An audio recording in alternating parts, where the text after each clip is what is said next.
नमस्कार, मैं हूं मृत्युंजय कुमार झा और कमोडिटी सुपरफास्ट में आपका स्वागत है। सबसे पहले आपको बताते हैं कि इस वक्त की 5 महत्वपूर्ण खबरें कौन कौन सी हैं कमोडिटी मार्केट की, और फिर हम बात करेंगे ट्रेडिंग कॉल्स की। और पहली खबर है गोल्ड और सिल्वर को लेकर। साल के आखिरी कारोबारी दिन सोने चांदी का मार्केट दबाव में है, सुस्ती के साथ ट्रेड हो रहा है। एमसीएक्स पर सोना 50,150 रुपए के करीब है और चांदी का भाव 68,600 रुपए के करीब है। अंतर्राष्ट्रीय बाजार में दाम $1895 के ऊपर है। इसके अलावा क्रूड मार्केट में मिला जुला रुख है और ब्रेंट का भाव $51.5 के नीचे है, आधा फीसदी की कमजोरी है। अमेरिका में पिछले हफ्ते क्रूड का स्टॉक घटा है, उसका इंपैक्ट हालांकि मार्केट में बहुत ज्यादा नहीं दिखा है। इसके अलावा बेस मेटल में बिकवाली का माहौल है, चौतरफा गिरावट है। जिंक, कॉपर, निकेल, एल्युमिनियम ये सारे के सारे काउंटर दबाव में ट्रेड कर रहे हैं।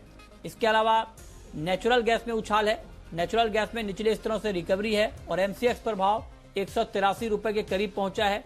आज 3.5% तक की तेजी यहां पर दिख रही है। इसके अलावा सोया तेल, जी हां, सोया तेल लगातार सुर्खियों में है, एक के बाद एक लगातार नई ऊंचाई को छू रहा है और बाजार की ये तेजी थमती हुई नहीं दिख रही है।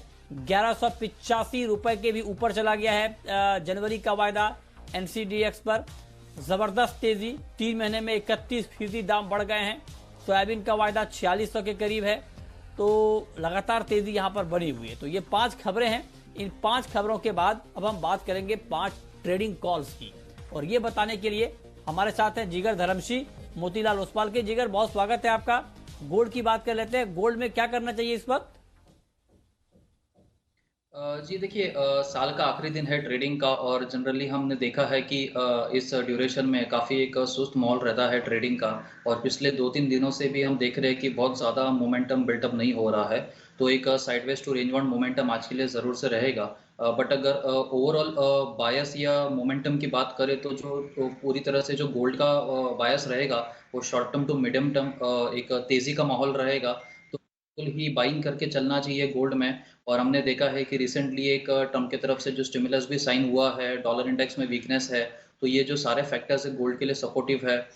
यूके के थ्रू हमने देखा कि जो कोविड का जो नया वायरस वेरिएंट है वो भी अब काफ़ी ज़्यादा फैल रहा है, तो कहीं ना कहीं दोबारा से एक अनसर्टेनिटीज क्रिएट हो रही है। तो ये जो सारी चीज़ें हैं गोल्ड की तेज़ी को और सपोर्ट करेगी आगे जाते हुए। तो मुझे लगता है कि गोल्ड में अभी भी तेज़ी का माहौल बना हुआ रहेगा। तो गोल्ड में हल्की सी गिरावट भी आती है अगर, तो खरीदारी करके चल सकते हैं। तकरीबन 50,050 के लेवल्स मिलते हैं, तो वो बहुत अच्छा लेवल्स रहेगा खरीदारी करने के लिए। 49,850 का स्टॉप लॉस लगाना होगा और 50,350 से 400 तक के टारगेट्स हम देख सकते हैं गोल्ड में। ठीक है, तो ये रहा है आपकी गोल्ड के ऊपर।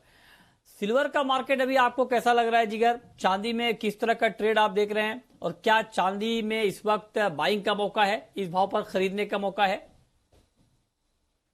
सिल्वर में भी यस बाइंग का मौका है, बट अगेन गोल्ड की तरह मैं सिल्वर में भी थोड़े निचले स्तरों पे खरीदारी की रिकमेंडेशन दूंगा।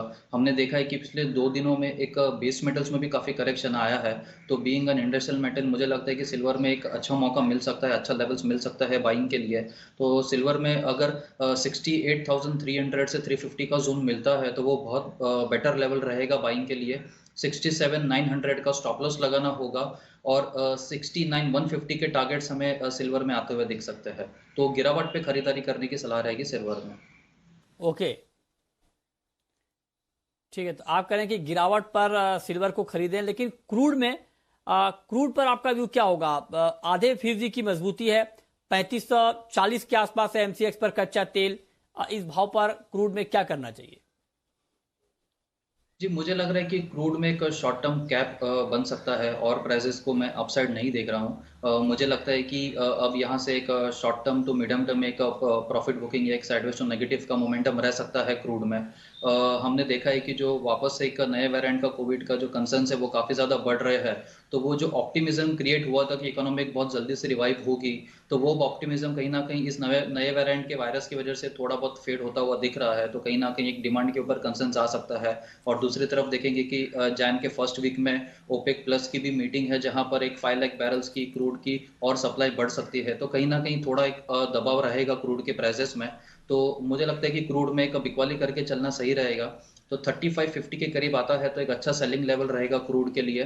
3600 का स्टॉप लॉस लगाना होगा और 3450 के टारगेट्स आते हुए दिख सकते हैं क्रूड में। ठीक है, कॉपर का प्राइस आपको अभी क्या लग रहा है? 600 रुपए के नीचे है एमसीएक्स पर कॉपर का भाव। क्या कॉपर में अभी कुछ और गिरावट की संभावना आपको दिख रही है? हाँ जी हाँ, हमने देखा कि पिछले 2-3 दिनों में बेस मेटल्स में काफ़ी अच्छा करेक्शंस आया है। काफ़ी समय जो कॉपर है 600 का लेवल्स काफ़ी अच्छे से होल्ड कर रहा था और उसके ऊपर सस्टेन हो रहा था। बट वेरी रिसेंटली प्राइसेस ने उन लेवल्स को ब्रेक किया है और नीचे सस्टेन हो रहा है। मुझे लगता है कि 1 आध 2 दिन का अगर व्यू देखें तो कॉपर में एक साइडवेज नेगेटिव का मोमेंटम बना हुआ रहेगा और 590 या उसके नीचे के लेवल्स आते हुए दिख सकते हैं। तो कॉपर में भी अगर थोड़ा सा भी एक पुल बैक आता है 596 से 597 का लेवल काफ़ी अच्छा लेवल्स रहेगा सेलिंग के लिए। 590 का टारगेट लेके चल सकते हैं और 600 का स्टॉप लॉस लगाना होगा। ठीक है, इसके अलावा जिंक का प्राइस आपको कैसा दिख रहा है और जिंक में क्या करना चाहिए?